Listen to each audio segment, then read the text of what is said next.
Hey folks, so we're going to take a quick a look at some frames and machines examples. So in this example here, we have a frame-like structure and we're asked to find all the forces acting on member ABE, which we can see is this member here. We got ABE, this member up the side, okay? And first of all, we can probably see, hopefully right off the bat, that we've got, if we draw in our reaction forces at A, at E and F, that we have a situation here where it's going to be statically indeterminate, yeah? Where we've got Fy and Fx, Ex and Ey, and that's 4 unknowns and we can only solve for 3. So we can at least get started. For example, if we take the... what I'm going to do in this example is I don't think I'll go ahead and write out all of the math, but I'll show you the technique because you're familiar with some of the stuff that we'll do. So first of all, we'll go ahead and take the sum of moments about E, and we're going to go do this for the whole frame. So we'll treat the whole frame initially as a single rigid body. We'll take the sum of moments about E, and then we'll be able to find Fy, yeah? Because Fx as its line of action passes through E. So sum of moments about E equals 0, and then from that we have basically two things. We've got Fy at a distance of 4.8, and we've got this 2400 newtons at a distance of 3.6, and then we can solve that way for Fy, which we're going to get 1800 newtons. So as I say, I'm going to leave you, if you're following along, pause the video as we go, and go ahead and write out your equation for the sum moments about E, and make sure that you get Fy equal to 1800 newtons, and then carry on, okay? So next we're going to do sum of forces in Y, and then from that we can see if Fy is 1800, we've got this 2400 Newton force going downwards, so Ey is going to have to be the difference between those two. So Ey, we've got 600 newtons. Okay, but we can't go any further than that, because if we try and do sum of forces in X, then we've got these two unknowns and we can't solve for them both. So now we have to break up the frame and see where we're going to go from there. Now if we look at member ABE, there's a pin at A, so you'll have two unknown forces at A, two unknown forces at B, where the pin is. So even though we now know Ey, on this member we've got 5 unknowns, so there's no way we can solve for that number of unknowns, right? We're going to have to take a different tactic here. So let's try and look at some of the other members. If we take a look at member this BCD, this member here, and isolate that, what's our free body diagram going to look like? So here we're going to have 2400 Newton force applied downwards. We're going to have at pin B, we're going to have some forces applied. We'll call those BY, BX. And then also we've got something going on here at C, and we've got a pin in a slot.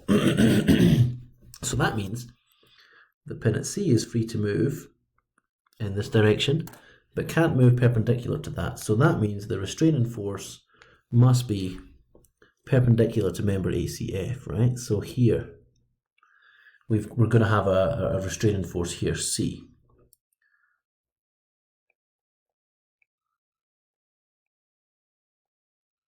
We'll call that C. And in order to calculate this, now we can see here we've got 3 unknowns on this member BCD, so we should be able to solve that. First thing we need to know is the direction of C, so we can figure that one out. Excuse me.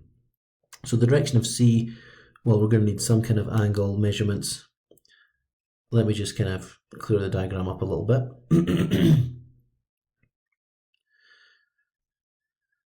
So yeah, let's take a look. What do we have here? If we draw kind of a vertical line here, maybe we want to find this angle, for example.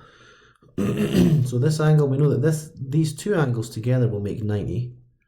We could make a right triangle here, and this angle plus this angle will make 90. So we know that this angle must be the same as this angle, yeah? Those have to be the same. So maybe I'll go ahead and just label those both. We'll call that theta, we'll call this theta. So then we can find theta by doing inverse tangent, because we've got, if we take this one here down at f, this would be our opposite and this would be our adjacent. Yeah, no, wait, that's wrong. This will be our adjacent. Yeah, so we've got 2.7 times 2, which is going to give us 5.4 over 4.8.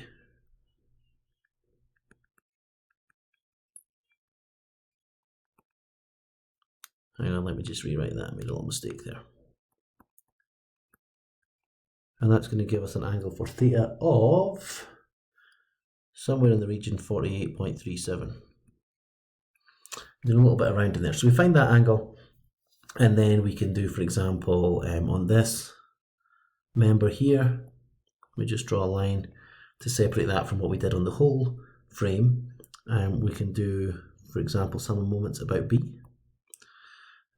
equals 0, and this time we're going to use, if we take counterclockwise as positive, as usual we'll have the y component of C, because the x component of C is going to pass through B, yeah? So we'll have the y component of C, which is going to be C times cosine of this angle here. So we'll have C cosine 48.37. And then we need to find the distance here. This distance here, yeah? Now we know that height-wise, we're halfway up because we've got 2.7 above and below this point. So if AF is a straight line, then we must also be halfway along lengthwise as well, yeah? So that means half of 4.8 is going to give us 2.4 to this point C. I'll just go ahead and clean that diagram up again a little bit. So, so the distance there is 2.4 meters. And then coming clockwise, we've got this 2400 Newton force at a distance of 3.6 meters. We'll set that equal to 0, and then we can solve for C, and we're going to get C somewhere about, I'm doing a little bit around in here, but somewhere about there. Okay, now that we've done that, a simple case of just doing sum of forces in X, sum of forces in Y, to find BX and BY. Okay, but one of the things then, once we've done that, what we have to be aware of is we have to then look at the member ABE the way that we want to see. Okay, but so what we get is we get BX and BY acting on so 4050 newtons for BX. BY comes out to be 1200 newtons. And if we look at the balance on here, CX is going this way, so BX must be the way that we drew it, yeah? Must be balancing that out. And then if we take a look at CY, BY, sorry, it's going to have to, you know, if we've got, for example, if we look at point C and this force is going to push a moment that way, BY is going to push a moment the other way, so it's going to have to be downwards the way that we drew that as well. So now that we come and we look at member ABE, which I'll do my best to draw. It's not super easy on the tablet here to draw things straight, so you'll bear with me hopefully and excuse the messy drawings. So we're going to have our force EY that we already know acting up on here. So that's 600 newtons. And then we're going to have EX, which is unknown. And then the forces at B, well, if we know that we've got these forces, BX and BY, acting on member BCD, then at B, those forces are going to be equal and opposite as they apply to member ABE, okay? So we have to always remember that. We're going to have these equal and opposite forces. So when we draw those forces, so that's the force, these forces are what are applied to member BCD. So going on the other side, they're going to be going the opposite direction. Yeah, so we've got those BY and BX. So the magnitudes will be the same, but directions will be opposite, okay? And then we can come along and also write AX and AY are going to be those other forces. So now if we look, we know BY and BX. So EX, AY and AX are our three unknowns that we can now solve. So in order to do that, if we look at this member, it's just now a fairly straightforward procedure. For example, we can pick sum of moments somewhere. If we take sum of moments about E, then we'd be able to solve for AX. So let's try that. Sum of moments about E equals 0. So we're just going to have BX and AX, and we're going to find the AX is going to be equal to 2050 newtons, and it's going to have to be in this direction. So we'll reverse the direction on our diagram here for AX. Okay, which would have to be, if we take moments about E, we've got BX pushing this way, so AX is going to have to push back the other way. Now we could take sum of forces in X, for example, to find EX. Oh wait, I made a mistake. This is not 2050. My apologies if you've been puzzling over that. It should be 2025. And then EX is also 2025. And 2025 for each of those AX and EX obviously adds up to 4050 for BX, so that balances out in the X direction. Sorry about that. So last thing, all we got to do is sum forces in Y to find AY.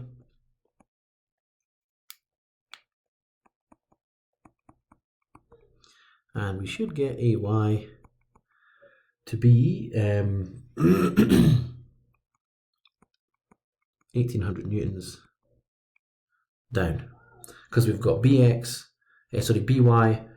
is 1200 newtons up, and then we've got 600 newtons up, so cancelling that out, we've got 1800 coming down. So as you go through this, as I say, pause your way as we move through the video, make sure you get the same answers and set up the equations properly. But this is just giving you an idea of what we're doing with frames and machines. By separating these things out, we're looking at the forces between members. We can solve for a much greater number of unknowns than we would otherwise. And just to finish this up, I want to just take a quick look at the slide here. If